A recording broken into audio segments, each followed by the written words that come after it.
glad you stopped by today. We've got another video on how to hire, to keep the writer and find the writer that works best for you.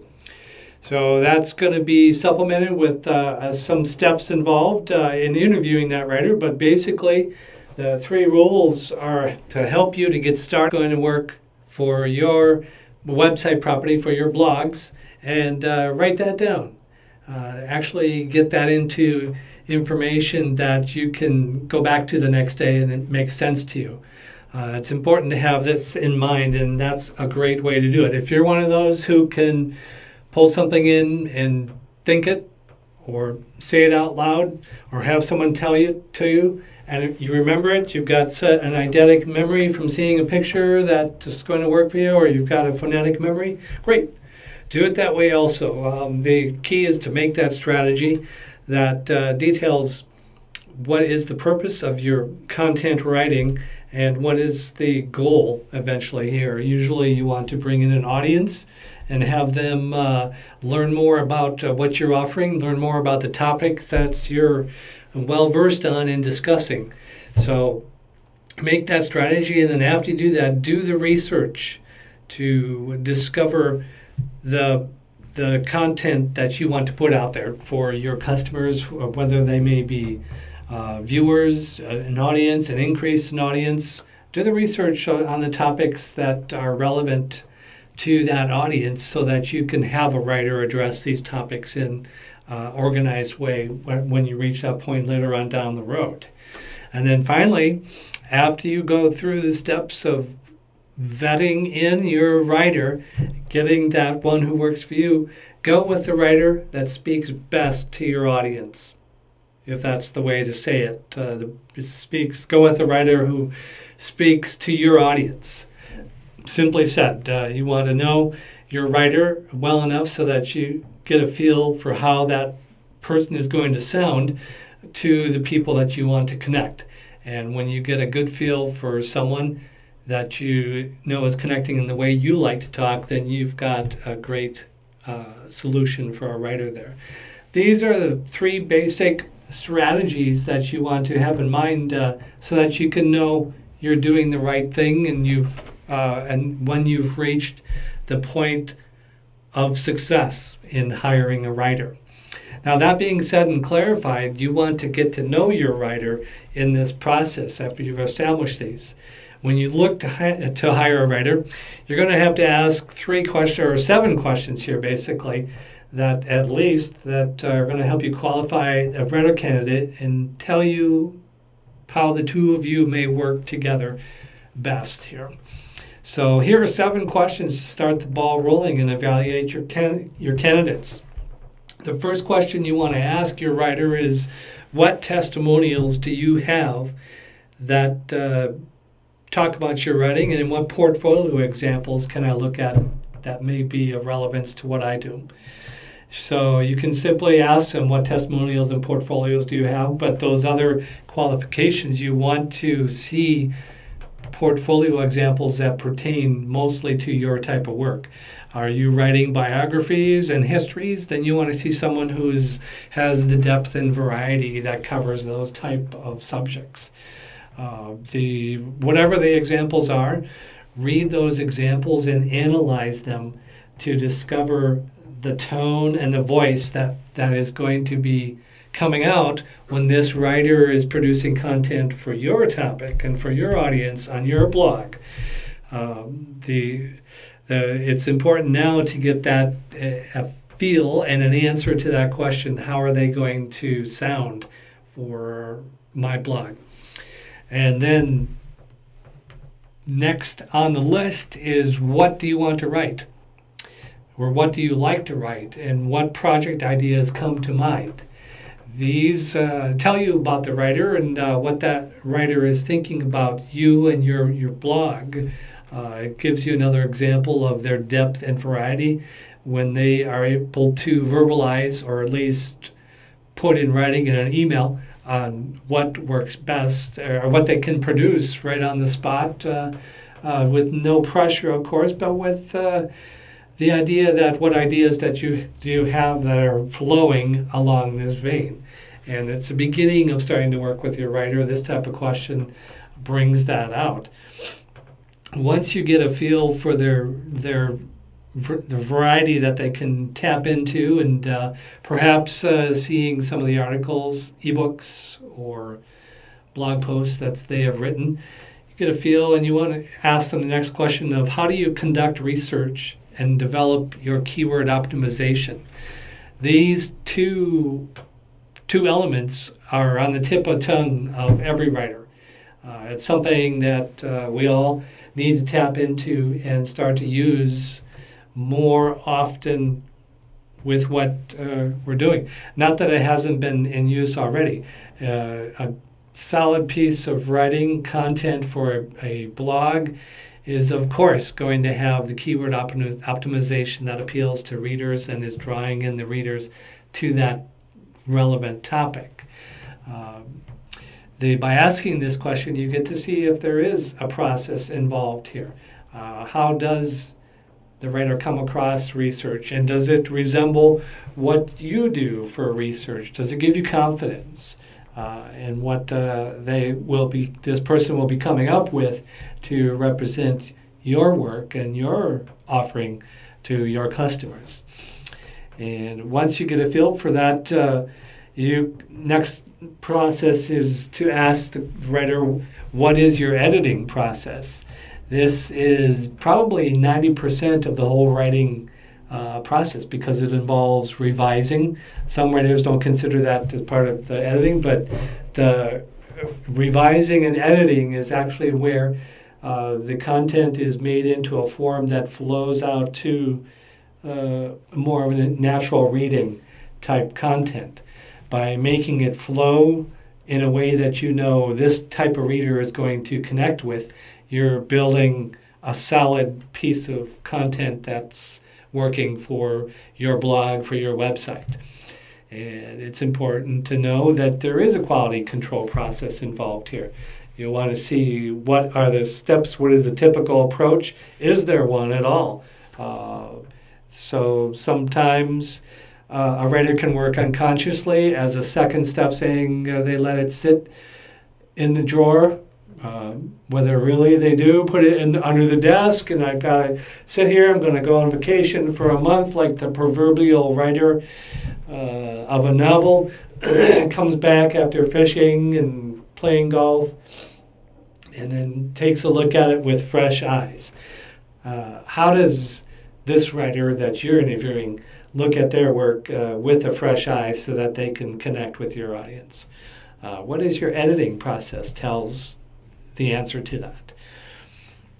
And after you get a feel for these steps that a writer is taking in the writer's life, start to ask them a little bit more about how the relationship will proceed. That's where these questions are going to be going. The first question that's starting to form the relationship is ask the writer, what do you know about me? What do you know about my business, my product, my service?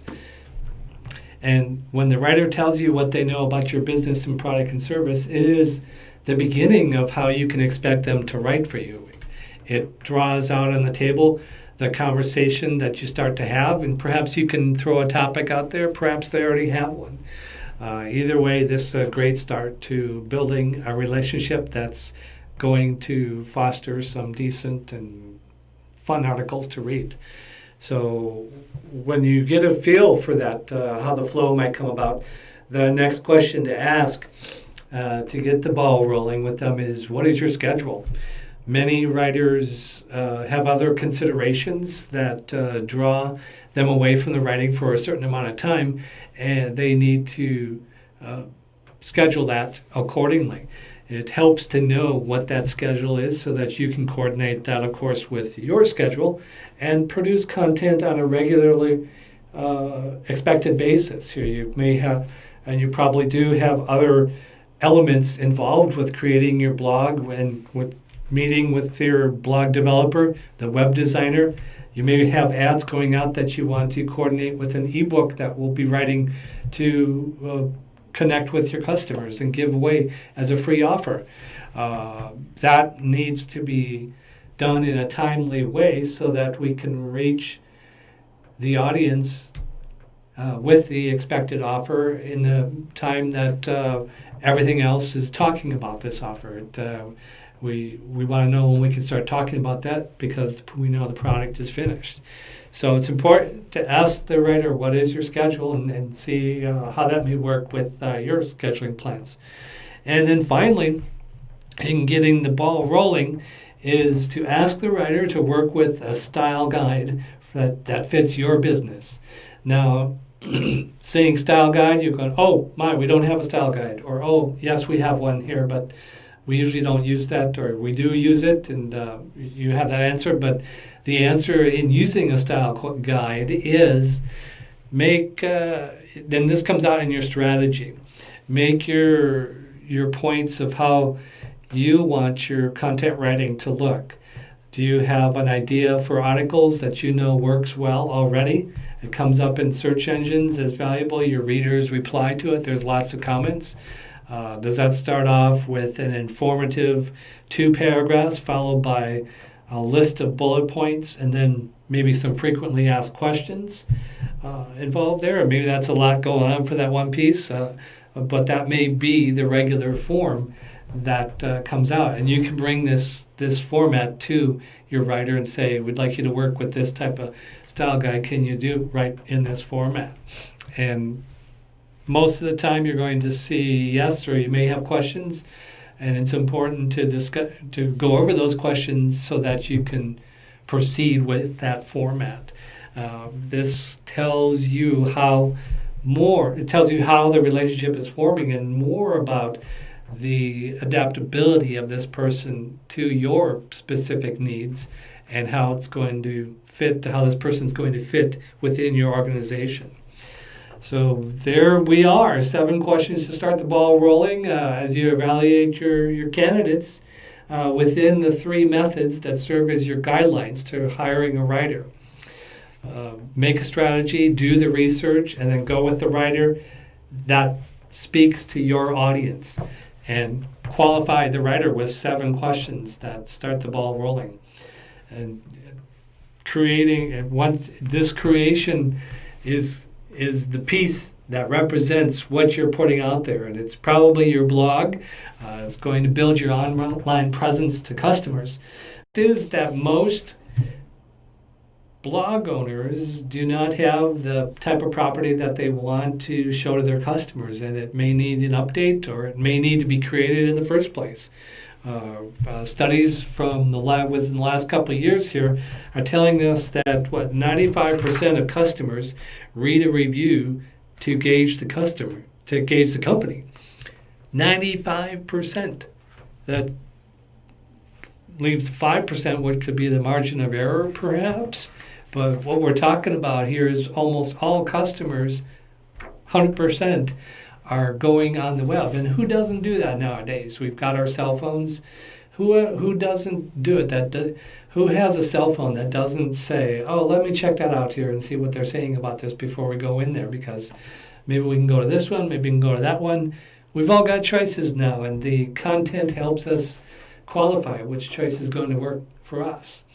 Between 70 to 80% of people research a company online before visiting in person.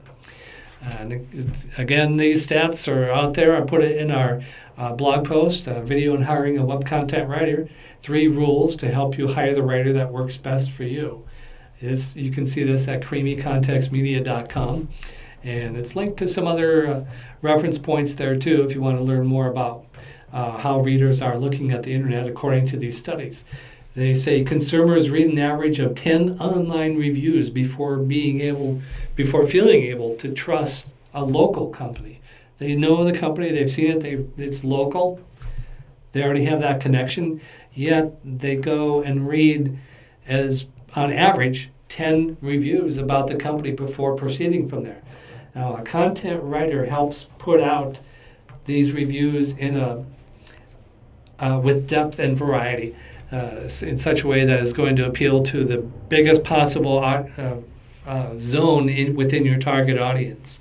It's going to make it appeal to as many people as possible by getting a variety of reviews. One talks about the specific care and concern. The other one talks about the general overall. That's great. We've got a great variety here. The content writer, editor can edit that and help create the impression that you want to create with reviews and testimonials. Here, 84% of people, they say, trust online reviews just as much as the opinion of someone they talk to in person. Hi, nice to meet you through the internet. So that's what we're coming up with all the reviews here. Less than half of small businesses have a website, but more consumers are seeking services online. Basically, it makes sense to get the quality content that converts your visitors to customers. And when you do that, that gives you the feel that you're ready to show what your business is in writing, in pictures, in an organized way that people, that it taps onto the words and topics that searchers are using on the internet, and it will speak to them in the language that you prefer to use. Well, thanks for stopping by, and be sure to check out our links below. You can view this blog post at creamycontextmedia.com and subscribe to our channel. If you like what you see, we'll send you more updates on it. You can choose on the device, allow notifications, and that will keep it coming.